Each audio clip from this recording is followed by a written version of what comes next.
gapiradigan bo'lsak, o'ziga o'zi aytgan ekanda, ey Muhammad Ali, sen hozir chiqasan, mana bu yerda 80 ta odam o'tirgan bo'lsa, 1 minut gapirsang, 80 ta odamdan 80 daqiqani o'g'irlaysan degan ekanda. Endi tasavvur qiling, million prosmotr yig'ayotgan blogerlarni. Nimani evaziga yig'yapti?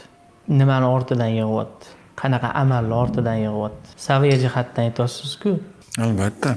Endi aytishi mumkin o'zi kecha kim edi deb. Albatta biz o'sha qadamlarni bosib o'tganimiz uchun biz gapiryapmiz. Allohning fazli bilan biz masjidda o'tiribmiz. To'g'risi Allohga guvoh, birortasiga g'ayirligim, bir yomonligim yo'q. Lekin ba'zi birlaridan shunaqa g'azabim qo'ziydi. Instagramga kirmas edim. E'tibor bersangiz juda kam kiraman, bilasiz.